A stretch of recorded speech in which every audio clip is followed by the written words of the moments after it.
할렐루야. 아멘. 예배 나오신 여러분 주님의 이름으로 환영하고 축복합니다.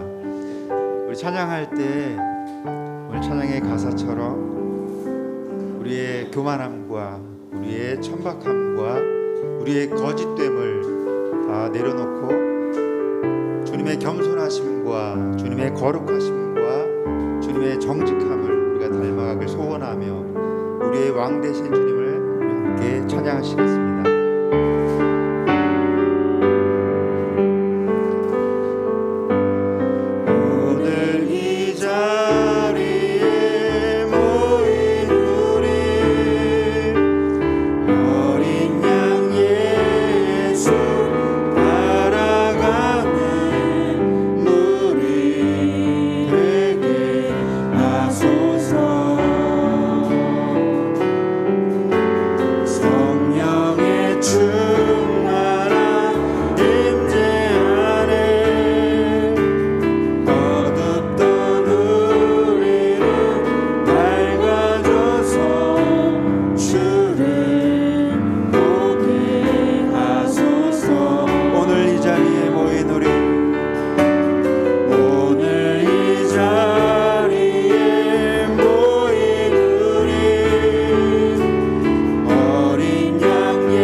당신의 겸손함, 당신의 겸손함, 당신의 거룩함, 당신의 정직함 우리에게 보이사 내 안에 교만함, 내 안에 천박함, 내 안에 거짓됨 모두 벗어버리고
주 영광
오실 주를 보리라.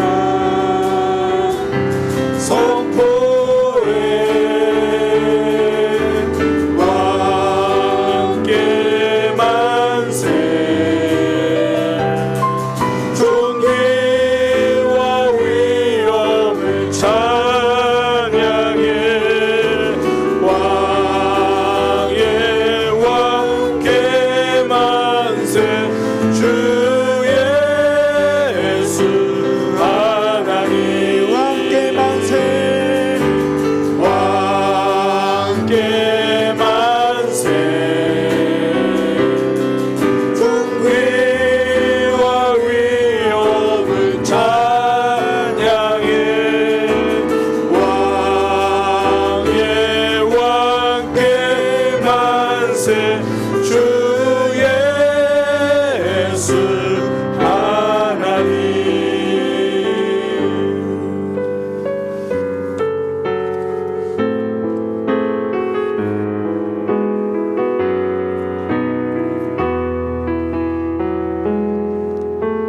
이 세상을 살아가는 동안에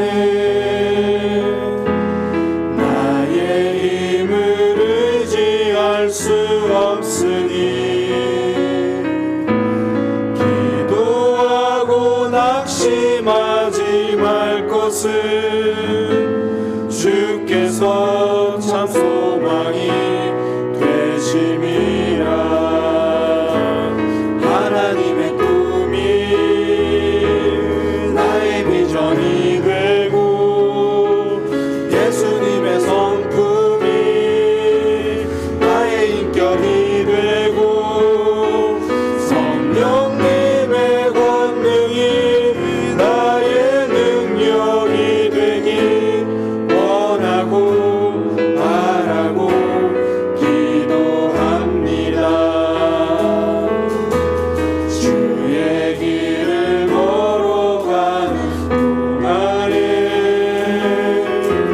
세상에 것 의지할 수 없으니 감사하고 낙심하지 말 것은 주께서 참 기쁨이 되심이라. 하나님의 꿈이 나의 비전이 되고 예수님의 성품이 나의 인격이 되고 성령님의 권능이 나의 능력이 되길 원하고 바라고. 우리 함께 기도해. 우리 함께 기도해. 주 앞에 나와 무릎 꿇고 베푸시는 주 하늘을 향해 두 손 들고 하늘 문이 열리고 은혜의 빗줄기 이 땅 가득 내리도록 마침내 주 오셔서 의의 빗줄기 우리 위에 하늘 문이 열리고 은혜의 빗줄기 하늘 문이 열리고 은혜의 빗줄기 이 땅 가득 내리도록 마침내 주 오셔서 의의 빗줄기 우리 위에 부시도록. 다시 코로나가 심해지고 있다는 이야기를 듣습니다. 이미 코로나를 한번 겪고 지나신 분들, 또 우리가 계속해서 코로나에 대한 이야기를 듣다 보니까 그냥 잘 이겨낼 수 있는 감기다라고 생각되기도 합니다. 그러나 어떤 분들에게는 이 코로나가요, 내 생명을 위협하는 정말 두려움이 되는 분들이 있습니다. 기저질환이 있으신 분들, 또 연로하셔서 나이가 많으신 분들, 그런 삶 가운데 정말 이 작은 바이러스가 치명적일 수 있거든요. 하나님, 육신이 연약한 이들을 지켜 주옵소서. 그들의 삶을 주님께서 보호하여 주옵소서. 또 혹여나 이 코로나 때문에 장기화되는 이런 침체 국면 가운데 때로는 끼니를 걱정하고 때로는 삶을 걱정하는 이들 주님께서 지켜주시고 공급하여 주시고 열어 주옵소서. 이 장기화되는 코로나 상황 가운데, 심해진 이 상황 가운데 하나님의 보호하심과 지키심이 있도록 그렇게 기도하고요. 우리 예배를 위해서 또한 함께 기도하도록 하겠습니다. 기도하겠습니다. 하나님, 코로나가 또 점점 심해집니다. 주님, 어떤 이들에게는 대수롭지 않은 감기지만 또 누군가에게는 두려움을 주는 질병입니다. 하나님, 몸이 약해서, 몸이 아파서, 때로는 면역력이 약해서 하나님이 코로나가 나를 두렵게 하고 또 누군가에게는 직접적인 위협이 됩니다. 하나님, 지켜주옵소서. 주님, 치료하여 주옵소서. 주님, 보호하여 주옵소서. 하나님의 지키심과 하나님의 치유하심을 기대합니다. 주님께서 인도하여 주시고 주님 붙들어 주옵소서. 또한 장기화되는 이 상황 가운데 삶의 공급함 때문에 갈급함으로 기도하고 두려워하고 있는 데 있습니다. 주님께서 열어주시고 공급하여 주시고 주님께서 길이 되어 주옵소서. 하나님, 오늘도 예배 자리를 불러주셔서 감사합니다. 예배하는 자가 되게 하여 주옵소서. 정말 예배하는 자가 되게 하여 주옵소서. 예배에 성공하는 삶, 하나님에게 집중하는 믿음 되게 하여 주옵소서. 주님,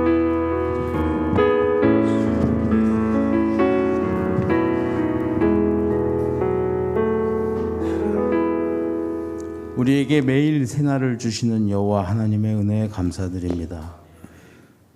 창조의 첫날도 새날이었듯이 오늘 맞는 이날도 새날인 것은 주님께서 창조주이심을 증거하고 있음이며, 매일 새날을 처음 맞을 때마다 여호와 하나님을 기억함이 은혜이오니 과거에 얽매어 새로운 것을 옛것으로 삼아 살아가는 어리석음 가운데 있지 않도록 저희들을 일깨워 주시옵소서.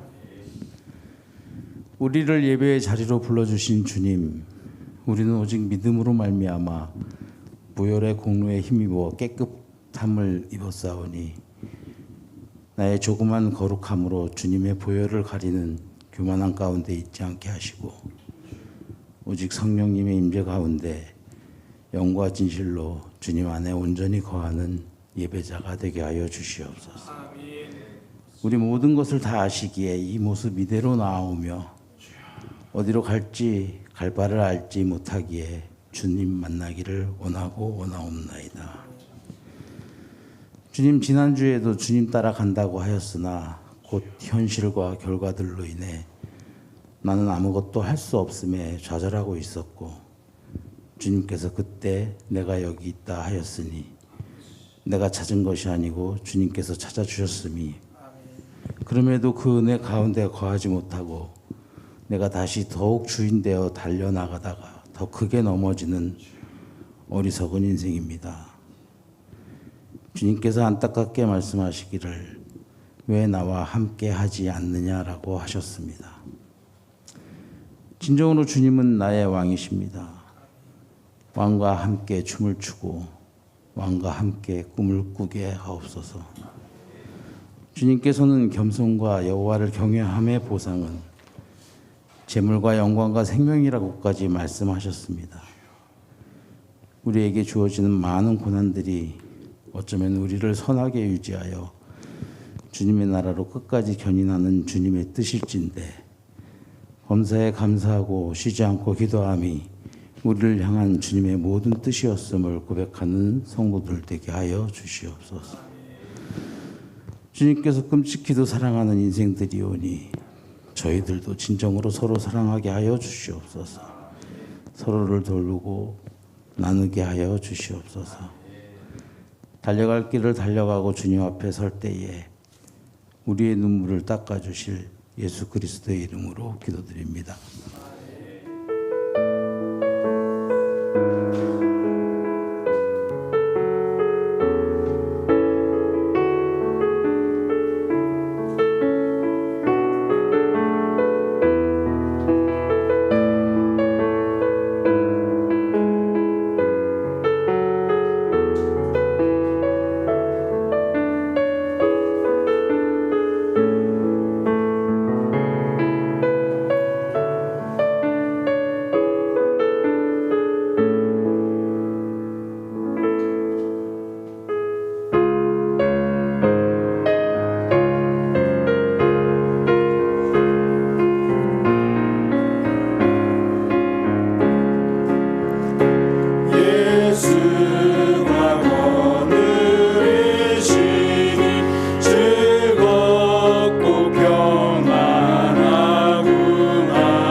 드리겠습니다.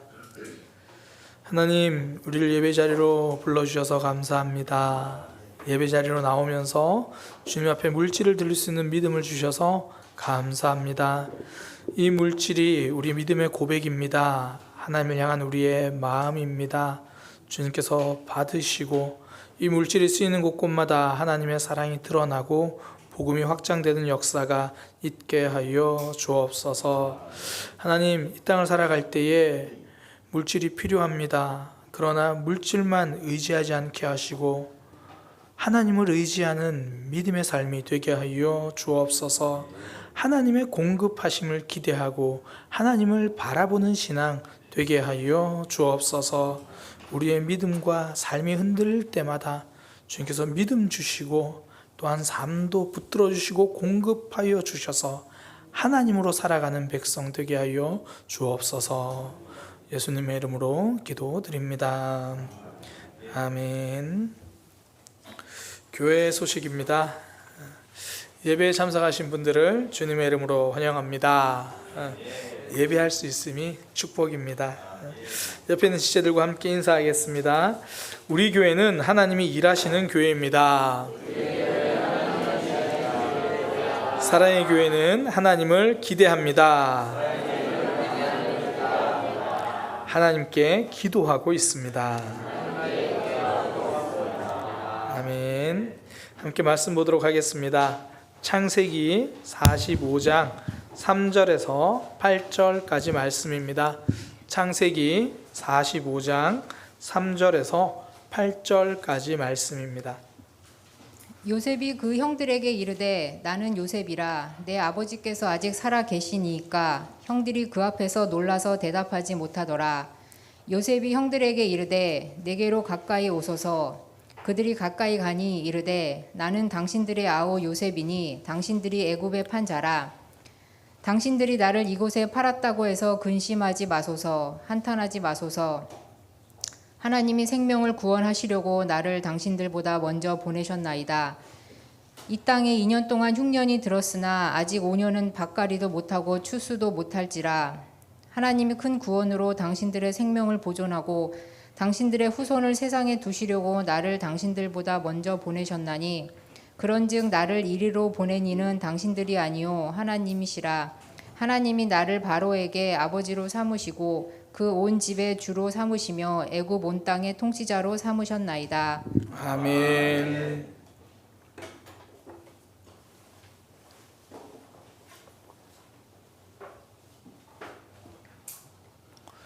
창세기 45장 3절에서 8절 말씀을 통해 성도의 삶은 하나님이 붙들고 계신다라는 제목으로 하나님 말씀 증거하도록 하겠습니다. 우리 하나님의 백성들의 삶은 하나님이 붙들고 계십니다. 로실드의 바이올린이라는 소설이 있습니다. 그 소설 속 주인공 야코프의 직업은요, 장의사입니다. 그러니까 장례가 나면 시신을 수습하고 관을 준비하고 장례 절차를 돕죠. 그리고 이제 돈을 받는 거죠. 문제는 이 야코프가 일을 하고 있는 살고 있고 일하고 있는 그곳이 일반적인 시골보다도 더 작은 마을이라는 거예요. 그러니까 무슨 말이냐면 인구가 굉장히 적어요. 인구가 적으니까 죽는 사람도 적어요. 그러니까 그러다 보니까 벌이가 제대로 되지 않죠. 한번 이런 일이 있었습니다. 그 마을 근처에 살고 있는 한 경찰서장급 정도 되는 공무원 하나가 병이 들었어요.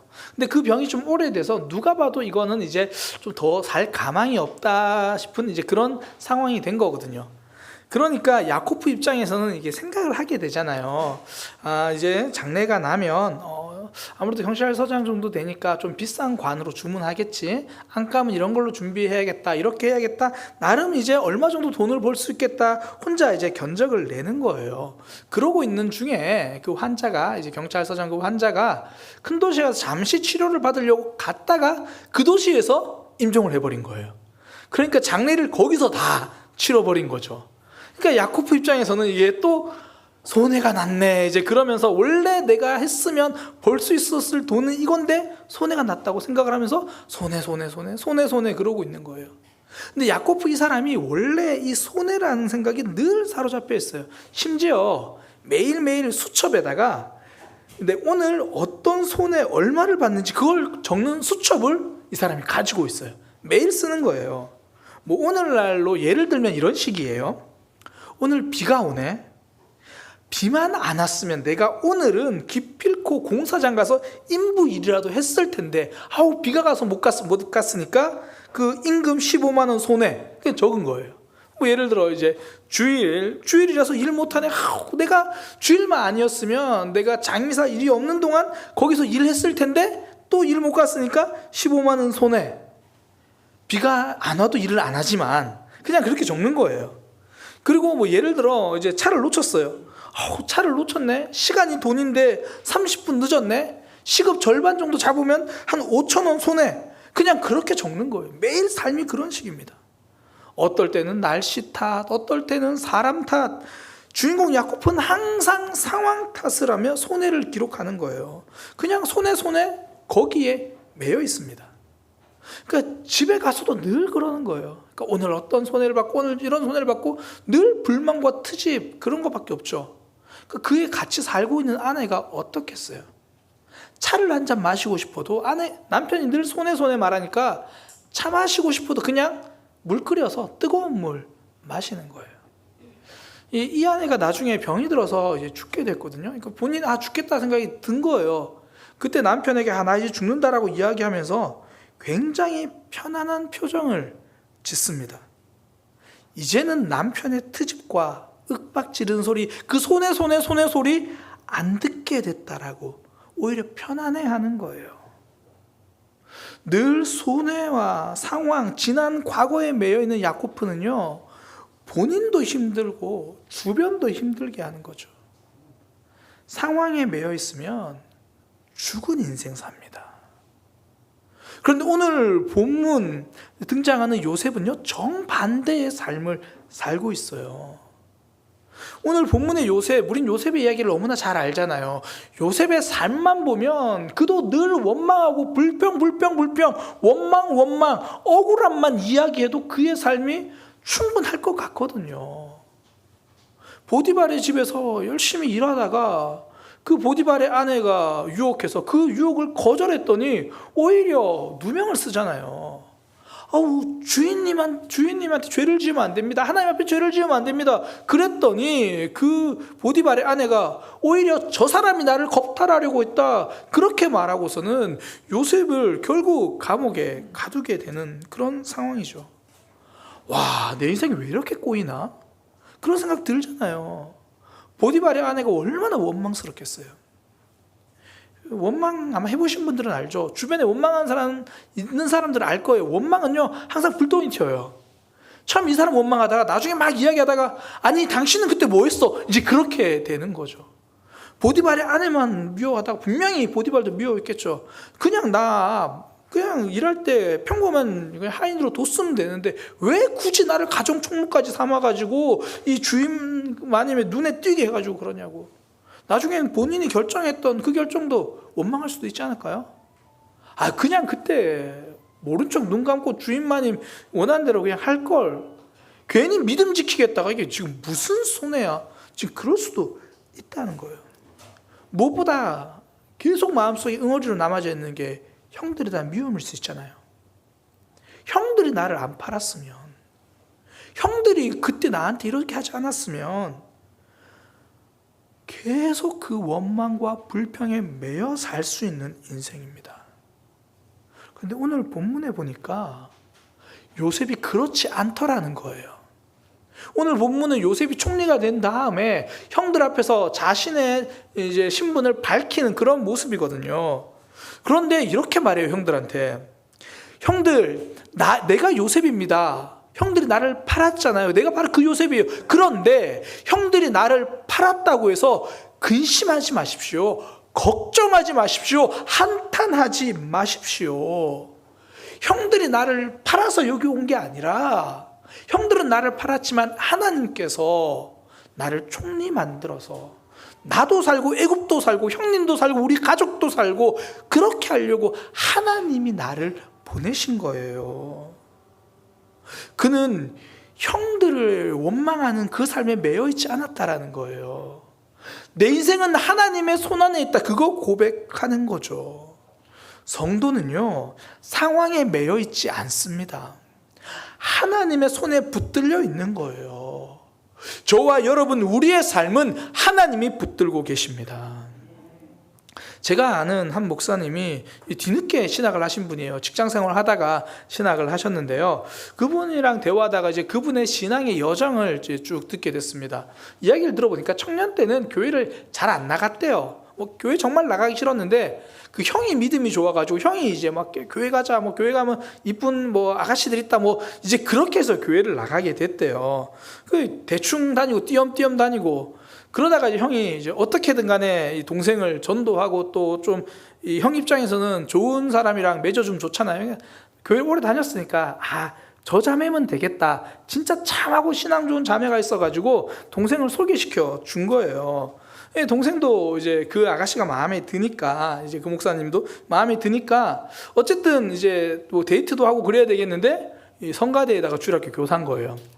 그러니까 이 성가대 연습도 기다려야 되고 주일학교 또 다 마치고 오후에 주일학교 모임 마치고 회의하면 다 기다리는 거예요. 그냥 다 기다리고 데이트하고. 이제 그러다가 이제 너무 그 자매가 좋으니까 결혼하자 이제 그런 얘기를 막 했어요. 자매가 한 가지 조건을 이야기했습니다. 알겠습니다. 다 좋은데 한 가지만 약속해 주면 제가 결혼하겠습니다. 어떤 일이 있어도 주일 예배를 빠지지 않는다고 하면, 주일 출석을 계속 한다고 하면 제가 결혼하겠습니다. 원래 남자는 결혼할 생각이 있으면 물불을 가리지 않습니다. 약속을 한 거예요. 결혼하고 이제 약속을 해서 결혼을 했어요. 그리고 아내랑 한 약속이니까 이제 잘 지켜서 교회를 가는데 마음이 어떻겠어요? 가기 싫은 마음이 계속 쌓이는 거예요. 가기 싫으면 안 갈 이유만 보이잖아요. 다니니까 교회 다니는 사람들이 왜 그래? 교회가 왜 그래?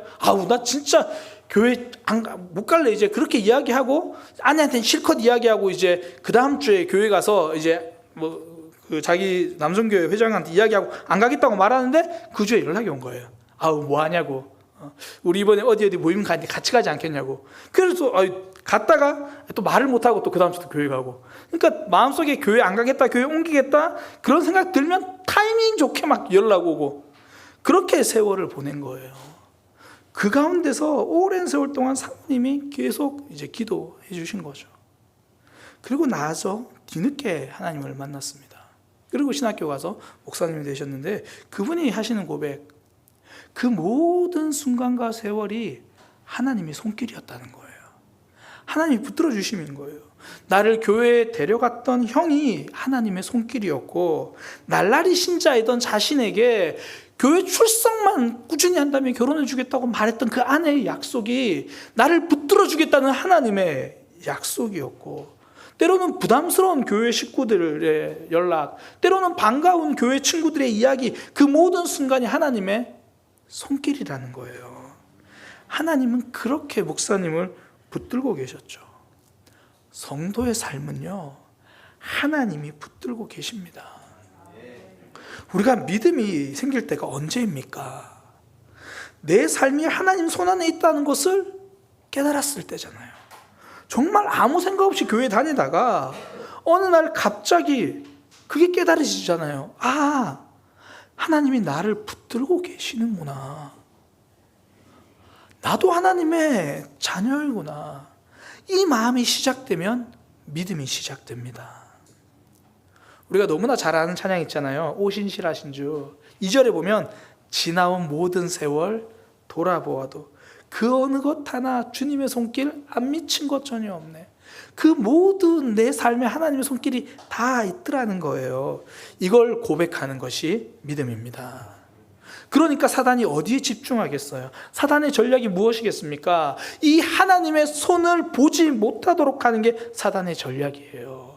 인생은 너의 힘으로 사는 거야. 그거 놓치면 큰일 나지. 야, 정신 차려. 네 힘으로 사는 거야. 사울 왕이 여기에 마음이 빼앗기니까 다윗을 시기한 거예요. 다윗이 막 승승장구하니까 전쟁에서 매번 이기니까 이러다가 내가 갖고 있는 왕권이 흔들리겠거든요.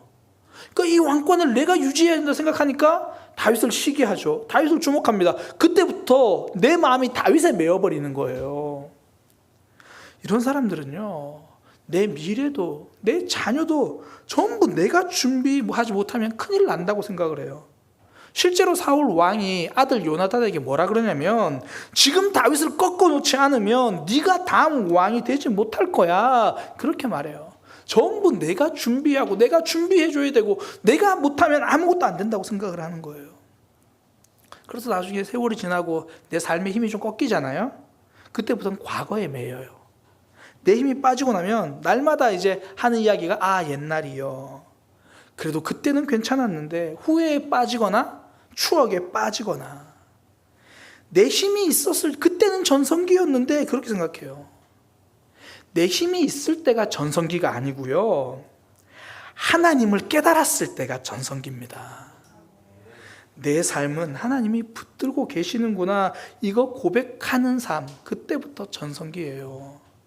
누가복음에 보면 예수님이 십자가에 달리실 때 이 두 강도가 나오잖아요. 한 강도는 예수님을 사기꾼이라고 말해요. 이렇게 말하죠. 당신이 그리스도면, 더 정확히 말하면 당신이 구원자면 우리를 구원하소서. 이게 영적인 이야기가 아니라 십자가에 달려있는 우리를 한번 내려보세요. 결국은 당신 말 거짓말이잖아. 당신 사기꾼이잖아. 한 강도는 예수님을 사기꾼이라고 말해요. 그때 다른 강도는 예수님을 하늘의 통치자로 봅니다. 예수여, 당신의 나라가 임하면 저를 기억해 주세요. 내 삶이 예수님에게 달려있음을 고백하는 거죠. 그때 예수님이 하시는 말씀, 내가 진실로 너에게 이르노니 내가 너에게 정말 약속해 줄 수 있다. 오늘 네가 나와 함께 낙원에 있을 거다. 너는 나와 함께 천국에 있을 거다. 예수여 나를 기억하소서라고 고백했던 이 강도 인생의 전성기는 언제입니까? 강도짓을 열심히 하고 있을 때입니까? 한탕 해가지고 뭔가 많이 가지고 있을 때입니까? 그렇지 않죠. 비록 십자가 위에 달려있지만 그 십자가 위에서 내 인생 주인을 발견했을 때고 예수님이 어떤 분인지 발견했을 때고 예수님 앞에 신앙 고백했을 때 그때 그의 영혼이 빛납니다. 그 전까지는 죽은 인생 살았다면 이제 생명력 있는 인생 그의 삶이 달라지는 거죠. 강도는 그 전까지 평생 강도로 살았어요. 예수님이 어떤 분인지 모르니까 강도의 삶이죠. 그러나 예수님이 내 영혼 붙들고 계신다는 걸 고백하는 순간 강도가 성도가 됩니다. 그때부터 그의 인생 전성기죠. 우리 중에도 예수님을 믿기 전에는 끝까지 내 힘으로 살아왔다고 생각하는 분들 있었잖아요. 더 정확히 말하면 지금도 내 힘으로 살고 있다고 착각하는 분들 있을 수 있습니다. 지금까지 그냥 부모님이 나를 낳아줬고 그냥 이렇게 살아왔고 내 힘으로 환경에 따라서 그냥 이렇게 왔다고 생각하는 분들 있거든요. 하나님을 놓치는 거죠. 그러니 여전히 상황 발생할 때마다 사람 만날 때마다 거기에 매여서 사는 거예요. 로실드 바이올린 속 주인공 야코프처럼 결국 나도 아프고 너도 아픈 그런 죽음 인생 사는 거죠. 그래서 성도에게 필요한 게 무엇입니까? 나를 붙들고 계신 이 하나님의 손을 발견하는 거예요. 언제까지 우리가 문제에만 매여 살 수는 없잖아요. 언제까지 상황에만 흔들릴 수는 없잖아요. 제대로 신앙생활하고 정말 살리는 삶 되기 위해 필요한 것, 우리 뒤에서 일하고 계시는 그 하나님의 손을 발견하는 거예요. 성도는 내 삶이 하나님께 붙들려 있다는 것을 아는 거죠. 요셉은 형들 손 뒤에 일하시는 하나님을 보았거든요. 그게 5절이에요. 당신들이 나를 이곳에 팔았다고 해서 근심하지 마소서, 한탄하지 마소서. 하나님이 생명을 구원하시려고 당신들이 한 게 아니고 당신들이 했지만 그 뒤에서 일하시는 하나님의 손이 구원하시려고 나를 보낸 거예요. 내가 애굽에 오게 된 그 모든 과정, 그 형들이 한 것 같지만 그 속에서 일하시는 하나님을 발견했죠. 요셉이 하나님의 손을 보지 못했으면 계속 그 형들의 피 묻은 손, 나를 넘어뜨린 손, 그것만 봤을 거예요. 하나님의 손을 모르면요, 사람 손만 보면서 원망합니다. 그 사람 원망하는 거예요. 계속 그 사람 원망한다는 말이 어떤 의미예요? 그 사람에게 매여 있다는 거잖아요. 1년 전에 나에게 상처 준 그 사람에게 아직까지 매여 있는 분들 있잖아요. 이미 돌아가신 부모님에게 아직까지 매여서 그 원망하고 있는 사람들도 있잖아요. 그 사람 원망한다는 거 거기에 매여 있다라는 거거든요. 나를 힘들게 했던 그 자리, 아픔 자리 계속 매여 있죠. 그러니까 하나님의 손을 발견하지 못하는 겁니다. 1973년 8월 23일 스웨덴 스톡홀름의 한 은행에서 있었던 일입니다. 그 은행에 이제 강도가 들어온 거예요. 강도가 들어와가지고 이 4명의 인질을 잡습니다. 강도가 이제 들어와서 4명의 인질을 잡고 뭐 강도들이 요구하는 게 뻔하죠. 처음에 이제 말하는 게 돈을 달라. 이제 나에게 돈을 달라. 그리고 내가 무사히 도망갈 수 있는 뭐 차편을 마련해 달라. 뭐 그런 요구를 한 거예요. 그렇게 이제 강도들이 경찰하고 6일 동안 대치를 했습니다.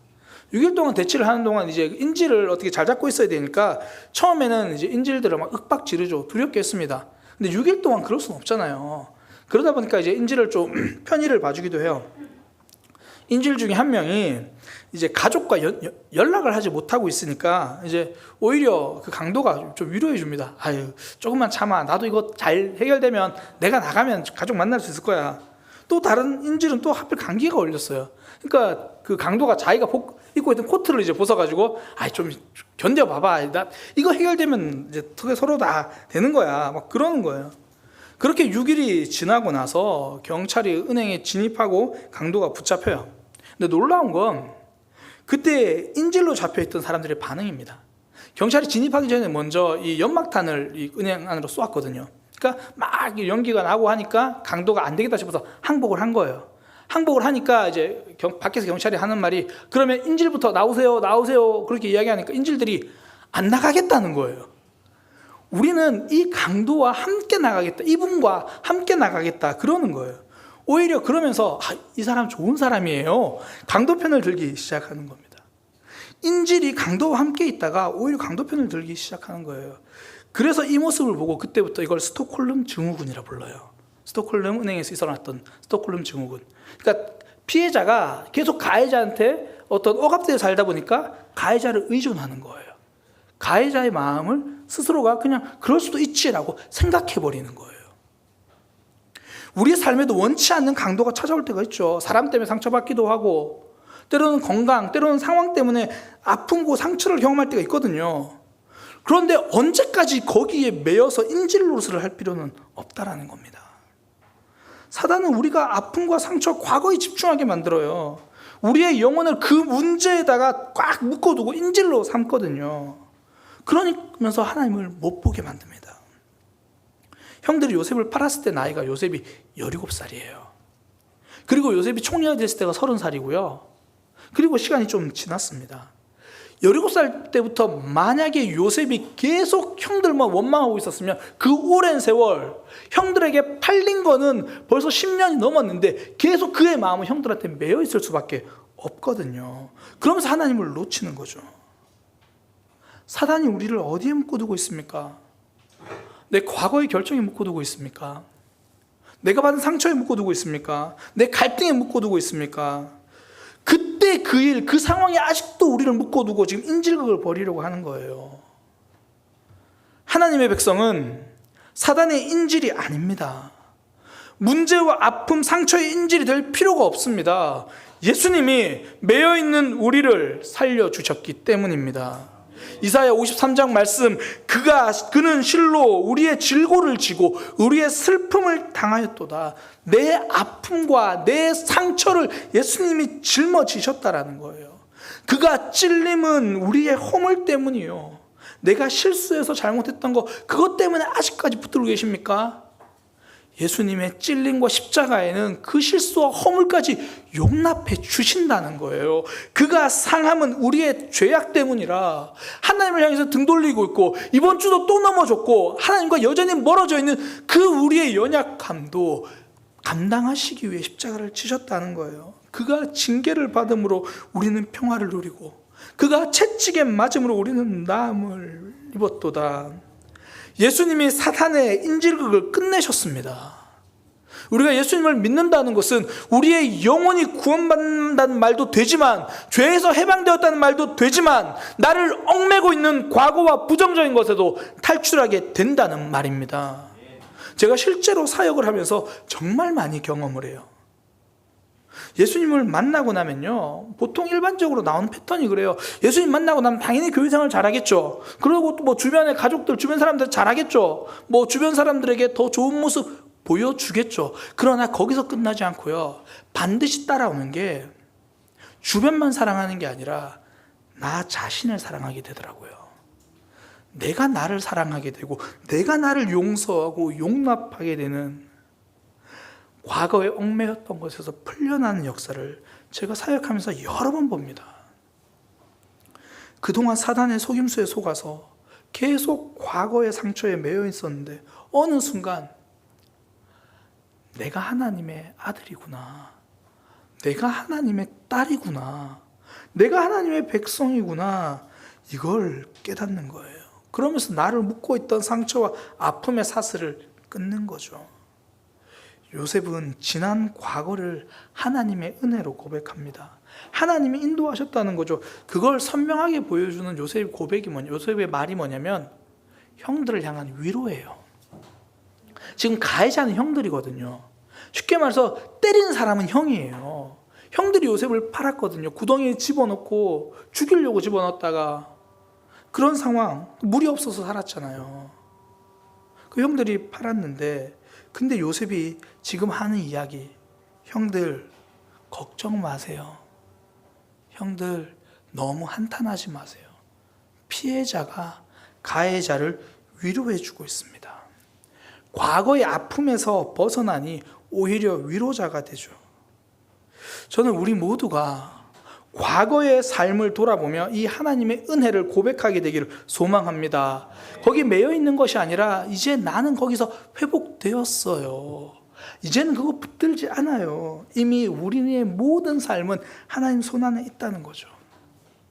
제가 전에 우리 교회에서 에베소서 훈련학교를 한 적이 있습니다. 에베소서 말씀을 이제 한 절 한 절 이제 모여가지고 함께 공부한 적이 있는데요. 그때 한 집사님이 하셨던 고백이 참 기억이 나요. 그 당시 에베소서 1장 4절 말씀을 함께 나눴거든요. 그 4절 말씀 이거예요. 곧 창세 전에 그리스도 안에서 우리를 택하사. 그 이야기를 듣고 그 집사님이 이렇게 얘기하시더라고요. 하나님이 저를 창세 전에 그 태초부터 저를 선택하셨다는 것이 너무 감사하고 좋습니다. 그러니까 하나님은 우리가 태어나기 전부터, 아니 우리가 이미 이 세상을 만들기 전부터 우리를 하나님의 자녀로 삼아 주셨다는 거예요. 이 말씀이 위로가 되고 기쁨이 된다고 나누시더라고요. 우리가 어머니의 뱃속에 있을 때도, 또 태어나서 자라는 모든 순간에도 우리는 하나님의 자녀입니다. 지난 삶 동안 힘든 순간이 왜 없었습니까? 아픔과 고통이 왜 없었습니까? 그때도 우리는 혼자가 아니었다라는 거예요. 나는 하나님을 못 보고 있었던 그때에도 하나님은 나를 보고 계셨습니다. 오늘 대표기도 하신 분이 그 얘기 하셨잖아요. 나는 하나님을 찾지 못했지만 하나님은 나를 찾아오셨다고. 우리는 그분이 안 보이지만, 못 봤지만 그분은 우리를 그렇게 인도해 주신 거죠. 시인이면서 목사님이신 이현주 목사님이 쓴 시가 있어요. 뿌리가 나무에게라는 제목의 시입니다. 그러니까 내용이 뿌리가 나무한테 말을 하는 거예요. 뿌리가 나무한테 먼저 이렇게 이야기합니다. 뿌리가 나무한테 하는 말입니다. 내가 여린 싹으로 터서 땅속 어둠을 뚫고 태양을 향해 마침내 위로 오를 때, 나는, 뿌리가 하는 얘기죠. 나는 오직 아래로 눈먼 손 뻗어 어둠 헤치며 내려만 갔다. 내가 줄기로 솟아 봄날 푸른 잎을 낼 때 나는 여전히 더욱 아래로 막힌 어둠을 더듬었다. 내가 드디어 꽃을 피우고 춤추는 나비벌과 삶을 희롱할 때에도 나는 거대한 바위에 맞서 몸살을 하며 보이지 않는 눈으로 바늘 끝 같은 틈을 찾아야 했다. 뿌리가 나무에게 하는 이야기입니다. 나무 가지는, 줄기는 뿌리를 보지 못해요. 그래서 그냥 나 혼자 서 있는 줄 알았어요. 그런데 그동안 뿌리는 어둠을 계속 밑으로 가서 거기서 양분을 얻고 거기서 물을 얻어서 줄기를 살리는 거예요. 자라게 만들고 꽃을 피우고 열매 맺게 하는 거예요. 우리의 삶에서 하나님이 안 보이는 세월이 사실 많았잖아요. 어쩌면 지금도 가끔씩 하나님은 뭐하고 계시나 싶을 때 있잖아요. 그때도 하나님은 우리 삶의 바위 틈 그곳을 하나님의 은혜로 뚫으셔서 우리에게 공급하실 은혜를 주십니다. 우리의 삶은 더 이상 어디에서 그 무엇도 기대할 수 없다고 생각하는 그 순간 하나님은 우리가 보이지 않는 곳에서 그렇게 일하시는 거예요. 때로는 사랑에 가물어 있을 때가 있잖아요. 때로는 관계에 가물어서 힘들 때가 있잖아요. 알고 보니 그때도 하나님은 뿌리 깊이 보이지 않는 곳에서 우리를 안아주시는 거죠. 사랑한다 말씀해 주시는 겁니다. 과거의 내 모든 삶 하나님이 붙들고 계셨습니다. 믿음은 내가 하나님을 인정하고 고백하는 순간 시작된다고 말할 수 있겠죠. 그러나 구원은요, 이미 우리가 태어나기 전부터 하나님이 준비하고 계신 거예요. 우리가 뱃속에 있을 때부터 태어나서 자라는 모든 순간 하나님은 저와 여러분의 구원을 위해 일하십니다. 지금까지 인도하신 그 하나님을 발견하고 고백하는 삶이 되기를 축복합니다. 그렇게 과거의 은혜를 고백하기 시작하면요, 미래의 하나님이 소망되기 시작하는 거예요. 요셉이 지금 형들한테 말한 게, 형들을 만났으면 과거에 대한 이야기를 많이 해야 되는데 형들에게 걱정하지 마라, 한탄하지 마라 그렇게 말하고는 바로 미래를 말해요. 하나님이 우리의 생명을 살려주시려고 저를 이곳에 보냈습니다. 아직 이 땅에 2년 동안 흉년이었고요, 아직 5년의 흉년이 더 남았어요. 그 5년 동안 밭도 못 갈 거고 추수도 못 할 거예요. 그러나 그 앞으로 남은 미래 하나님께서 책임져 주실 겁니다. 큰 구원으로 우리의 생명을 지켜주실 것이고 우리의 후손들까지 지켜주실 것입니다. 하나님이 그 일을 하려고 나를 부르신 거예요. 앞으로도 문제는 기다리고 있을 거예요. 그러나 지금까지 나를 지키셨으면 앞으로도 하나님이 우리를 지켜주실 겁니다. 성도는요, 내 미래를 붙들고 계신 하나님을 신뢰하는 거예요. 과거의 하나님을 보시고 미래의 하나님을 소망하시기 바랍니다. 흔히 역사학을 미래학이라고 말합니다. 과거의 역사를 연구했더니 미래가 보인다는 거예요. 실제로 미래학자들 중에 많은 경우 역사학 전공이에요. 과거에 어떻게 일했는지를 보니까 미래가 보이는 거죠. 과거에 하나님이 나를 아픈 가운데서도 치료해 주셨잖아요. 건져 주셨잖아요. 공급해 주셨잖아요. 미래의 하나님도 공급하실 겁니다. 성도는 그 하나님을 기대하는 거예요. 신약 성경은 2000년 전에 쓰여졌어요. 구약 성경은 그보다 더 1000년 전, 2000년 전, 그러니까 3000년, 4000년 전에 쓰여졌어요. 근데 재밌는 건 성경을요, 약속이라고 불러요. 신약, 새로운 약속, 구약, 오래된 약속. 2000년 전에 쓰여졌는데도 과거가 아니고 우리를 향한 약속이라는 거예요. 4000년 전의 일인데도 우리를 향한 약속이라는 거예요. 2022년 우리가 절반 넘어왔잖아요. 남은 그 기간 하나님의 약속을 기대하시기를 소망합니다. 하나님이 어떤 일을 하실까 좀 기대하세요. 우리 자녀들의 삶 속에서, 내 인생에서, 내 직장에서, 내 관계에서. 그게 기도잖아요. 예배를 그런 마음으로, 하나님이 나를 회복시킬 거야, 내 믿음 자라게 하실 거야, 내 인생 지켜주실 거야. 지금까지 우리 삶은 하나님이 붙들어 주셨습니다. 앞으로 우리의 삶도 하나님이 붙들어 주실 겁니다. 제가 시작에서 로실드 바이올린 주인공 야코프 이야기를 해드렸는데요, 우리가 그렇게 아픔과 문제에 매여 사는 인생일 수는 없잖아요. 하나님의 사람 요셉처럼 하나님께 붙들린 삶을 살아가는 믿음의 삶이 되기를 소망합니다. 제 삶은 하나님께 있습니다. 우리 이런 고백의 찬양 함께 하기 원합니다. 나를 지으신 주님 내 안에 계십니다. 그 하나님이 처음부터 내 삶을 알고 계십니다. 하나님 내 이름 아시죠? 내 생각 아시죠? 우리 그 하나님을 함께 고백하겠습니다.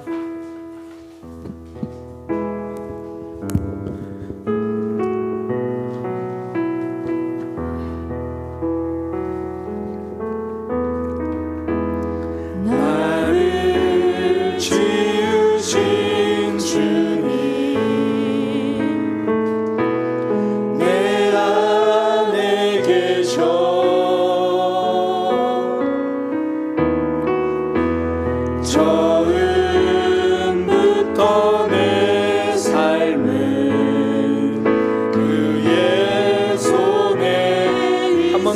고백합니다. 나를 지으신 주님, 나를 지으신 주님,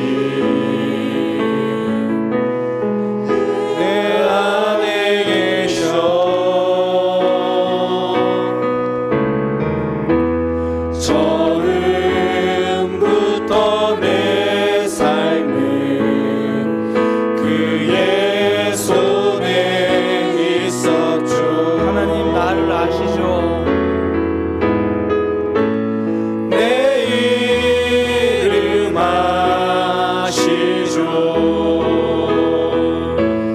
내 모든 생각도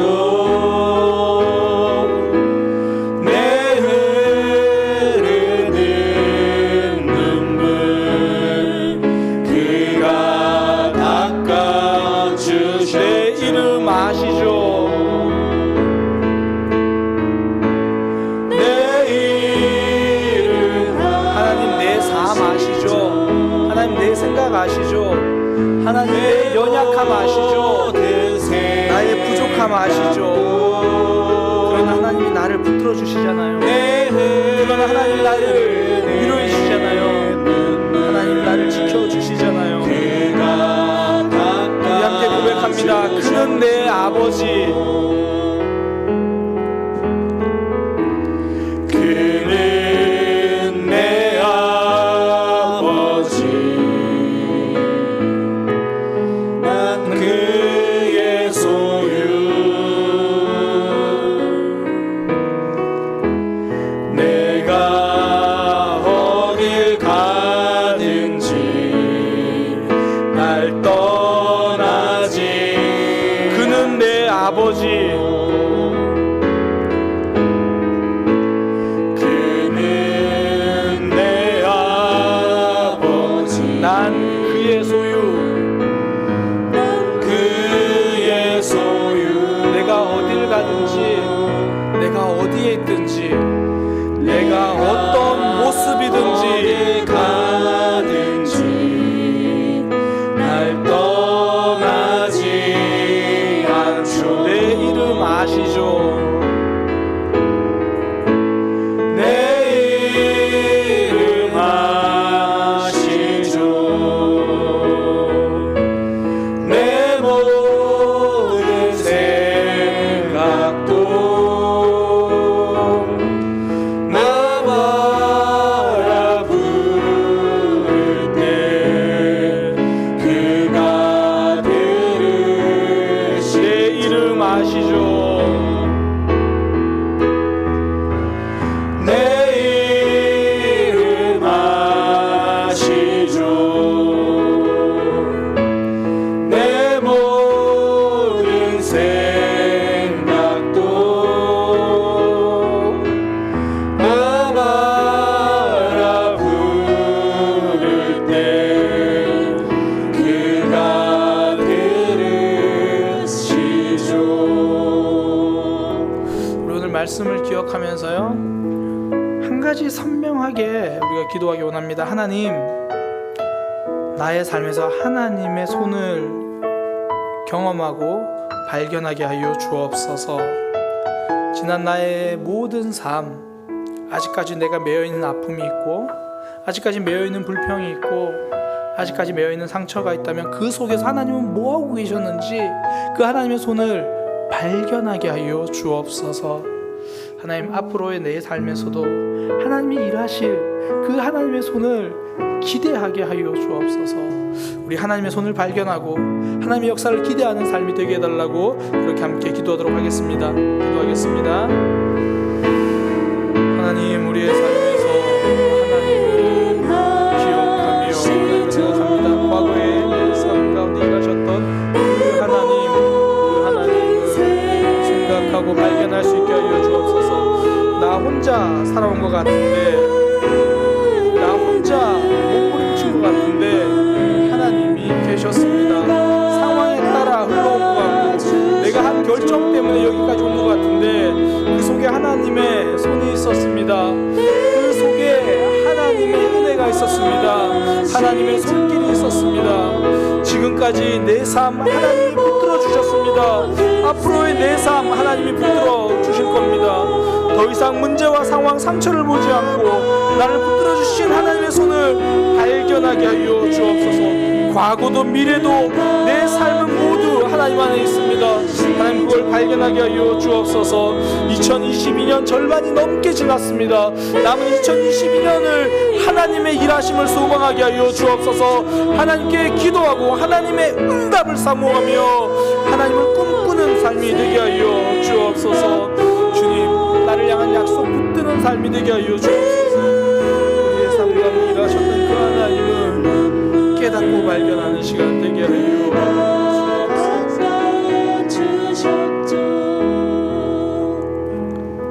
하나님, 지난 삶을 생각하면 먼저 후회가 될 때도 있습니다. 지난 삶을 생각하면 먼저 상처 때문에 아파올 때가 있습니다.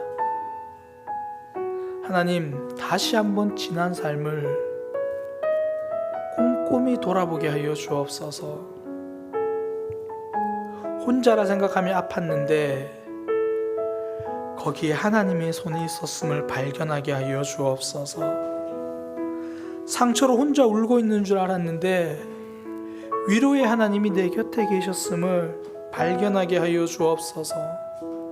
잘못된 결정인 줄 알고 계속 후회하고 있었는데 그 실수도 하나님이 책임져 주고 계신다는 것을 발견하게 하여 주옵소서. 나의 모든 삶이 하나님의 은혜였습니다. 또 남은 내 삶, 그 하나님을 기대하며 걸어가겠습니다. 하나님, 내 이름 아시죠? 내 마음 아시죠? 내 상황 아시죠? 내 연약함 아시죠? 무너져 있는 마음 아시죠? 하나님을 발견하게 하여 주옵소서. 이제는 우리 주 예수 그리스도의 은혜와 하나님 아버지의 크신 사랑과 성령 하나님의 역사하심이 하나님의 손을 발견하고 하나님을 기대하며 살아가기로 다짐하는 모든 이들 위에 지금부터 영원까지 함께 하시기를 간절히 축원하옵나이다.